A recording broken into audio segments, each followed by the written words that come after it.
Tonight, a special edition of World News Tonight. The breaking news at this hour. President Biden announces he will not run for re-election. The historic decision upending the race for the White House. President Biden addressing his fellow Americans on social media, saying, "I believe it is in the best interest of my party and the country for me to stand down." 24 days after his debate with Donald Trump, the calls for President Biden to step aside had been growing louder. The emotional drama behind the scenes, the Biden family Zoom calls, and after his decision late today, the president immediately endorsing Vice President Kamala Harris. Tonight, Harris says it is her intention to earn and win this nomination. Will the party unite behind her? The key endorsements already coming in tonight. Donald Trump and his campaign already pivoting to target Vice President Harris. The Democratic National Convention just 29 days away. 107 days until the general election. A special edition of World News Tonight begins now. From ABC News, this is a special edition of World News Tonight with David Muir. Good evening, and it's great to have you with us here on this Sunday night. A political earthquake tonight in the race for president.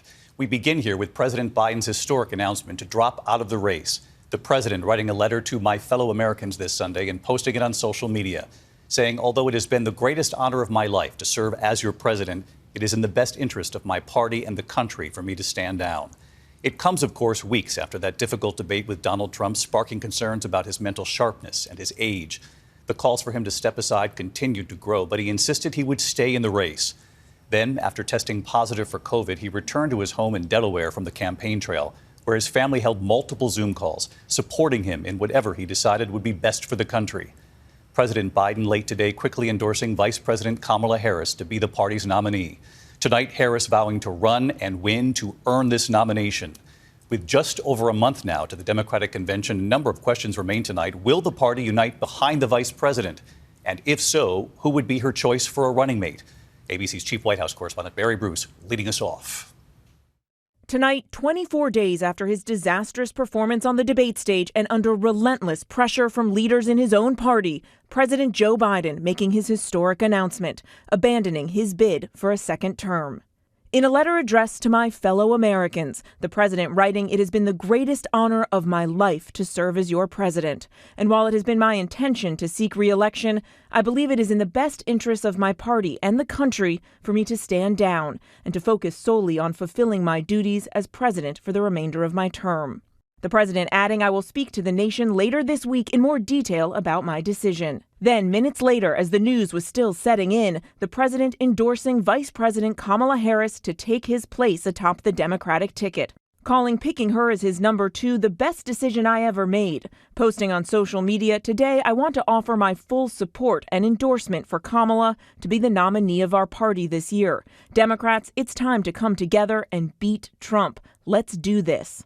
The vice president has taken on an outsized role on the campaign trail since the debate. Do we believe in the promise of America?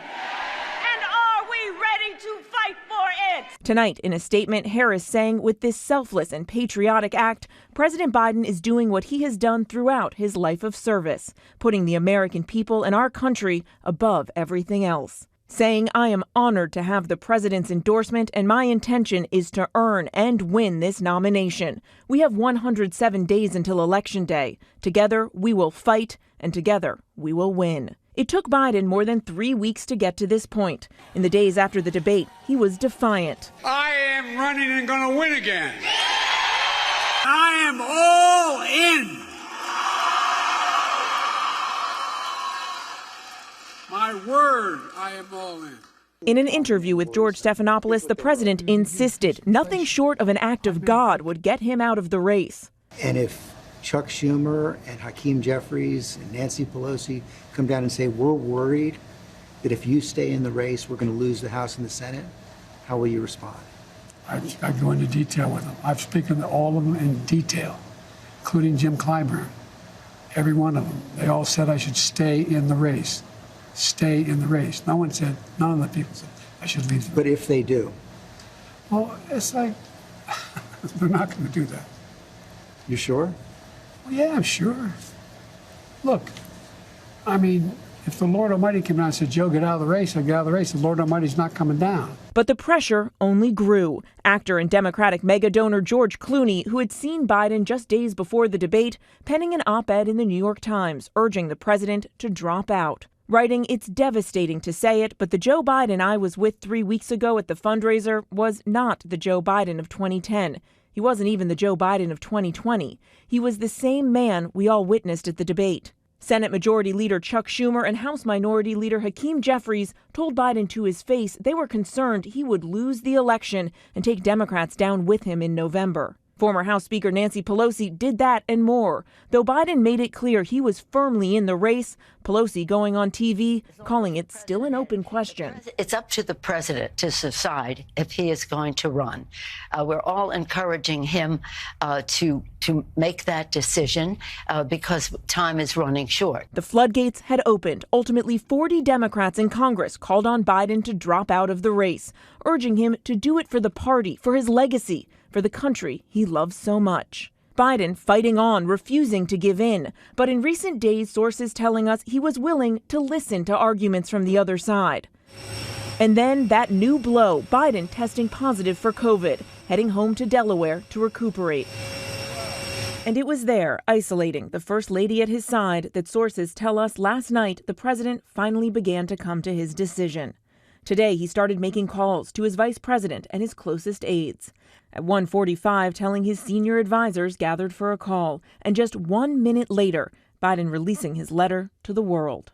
Today, Pelosi calling him a patriotic American who has always put our country first and one of the most consequential presidents in American history.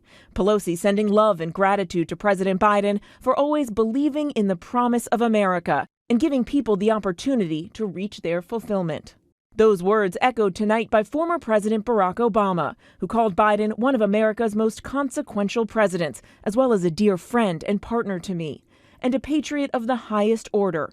Obama saying it's a testament to Joe Biden's love of country and a historic example of a genuine public servant, once again putting the interests of the American people ahead of his own, that future generations of leaders will do well to follow.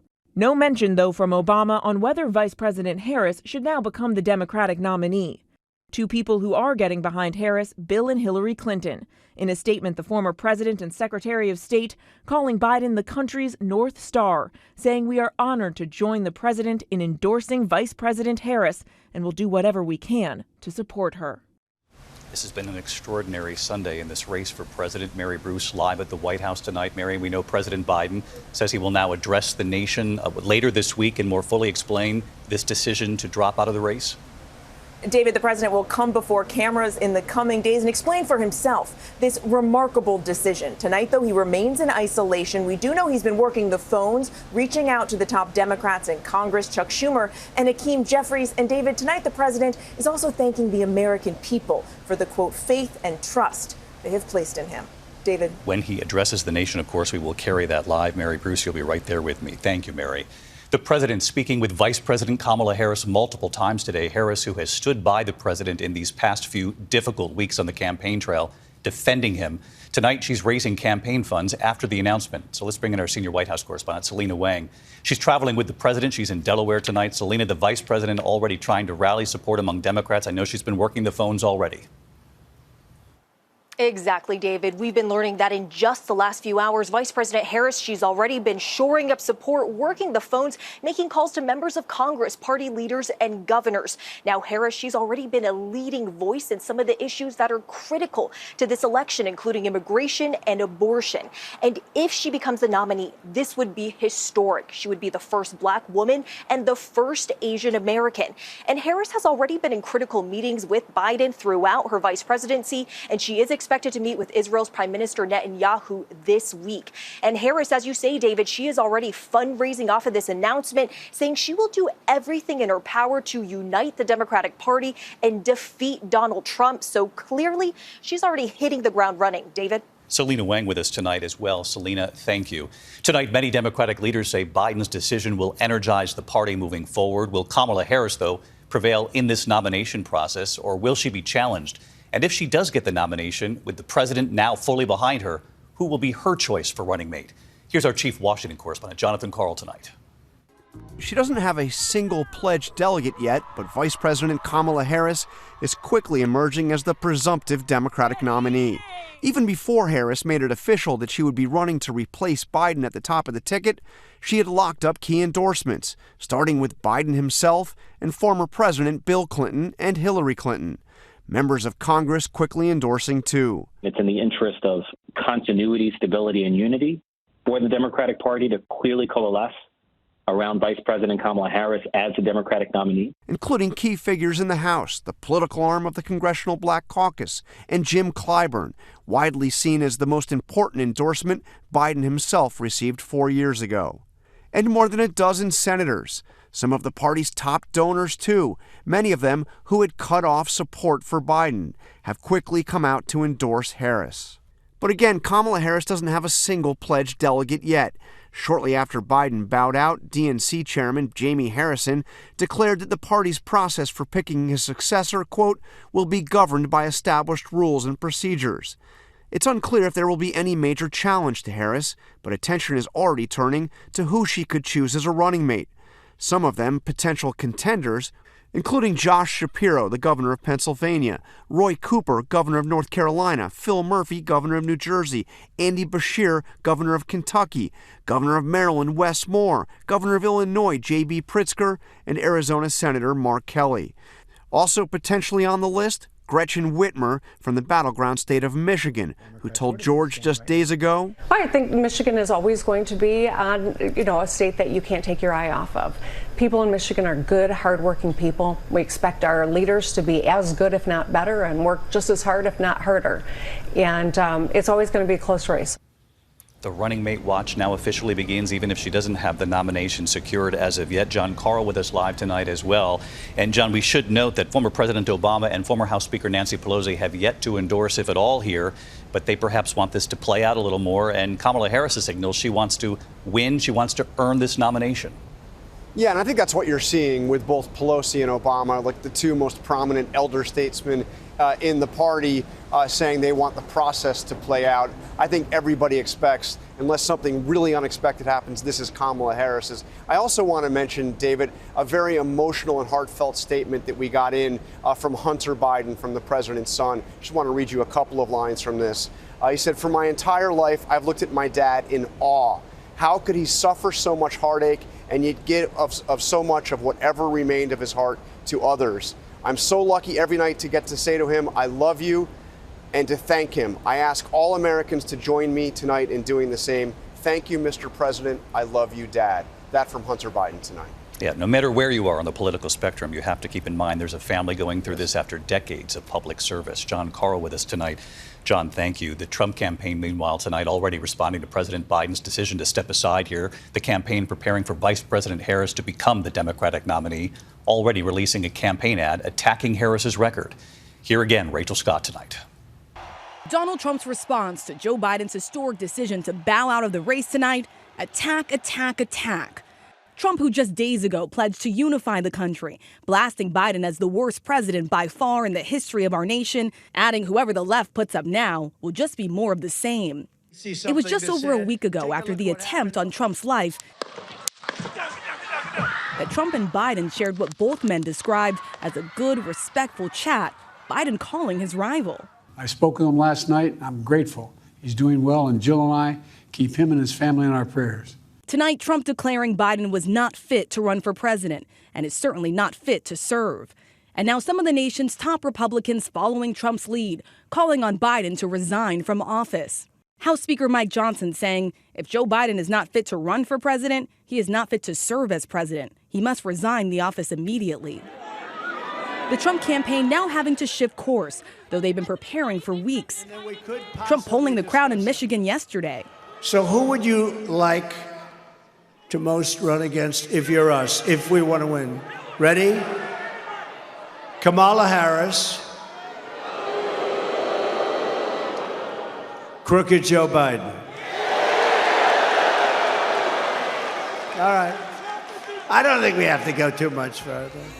And tonight, Trump's running mate, Senator J.D. Vance, bluntly saying, Joe Biden has been the worst president in my lifetime, and Kamala Harris has been right there with him every step of the way.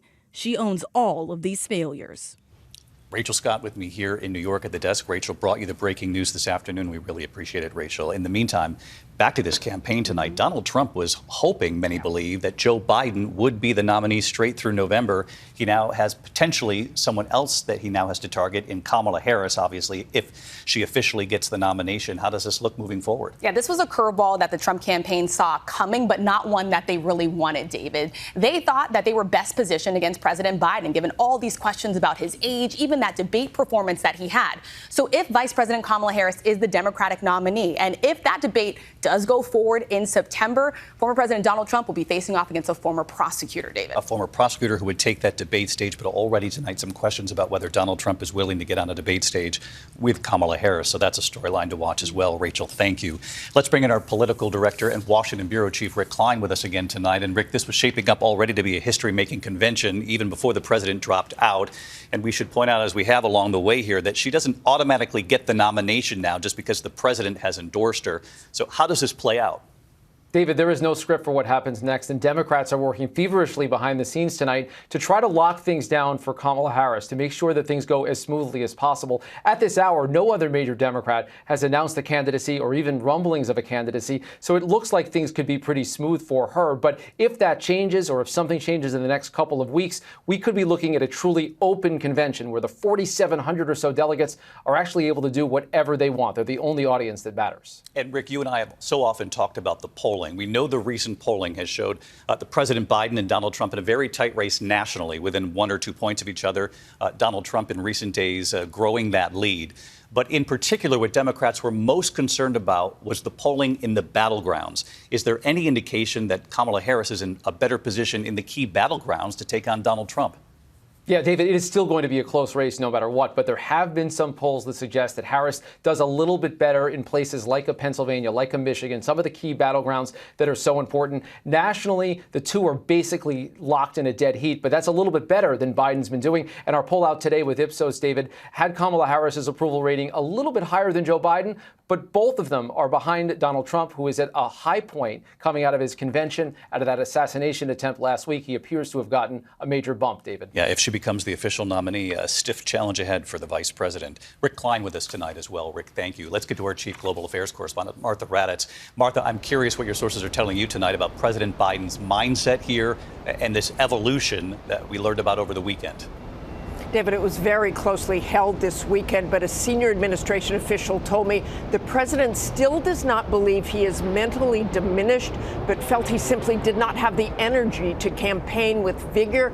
It is clear from the last few weeks how badly the president wanted to stay in the race, but this is a campaign that will require energy and eloquence, and President Biden has struggled with both. David? Martha Raddatz in Washington tonight. Martha, I'll see you on our primetime special a short time from now. Thank you. In the meantime, when we come back on World News Tonight this Sunday, chaos at the Miami airport. A suspect stabs a woman at a crowded terminal, and what we're learning in a moment here. Next tonight here, a violent knife attack at Miami's International Airport, forcing the evacuation of hundreds of travelers. Authorities say a suspect stabbed a woman multiple times outside the secure area. The victim was rushed to the hospital in critical condition tonight. Police say the attack was unprovoked. When we come back here on the broadcast, the fast-moving wildfires spreading across the West, the evacuations at this hour, and the latest on when we could hear from President Biden directly. When will he address the nation on his decision to drop out? To the index of other news tonight, hot, dry conditions fueling fast-moving wildfires throughout the West tonight. A blaze near Utah's state capital, forcing evacuations. The Sandhurst fire burning more than 200 acres now. And in California tonight, the Ridge Fire scorching more than 2,600 acres. That's northwest of Sacramento. When we come back here, Mary Bruce is standing by. When could we hear from President Biden? He says he will address the nation on his decision to drop out of the race for president in a moment. Before we go tonight here, the fast-moving events, President Biden, of course, dropping out of the race for president. Let's get right back to Mary Bruce at the White House. Mary, this obviously a deeply personal decision for this president after decades in public life. He said he would share more in an address to the nation. Do we have any more guidance as to when?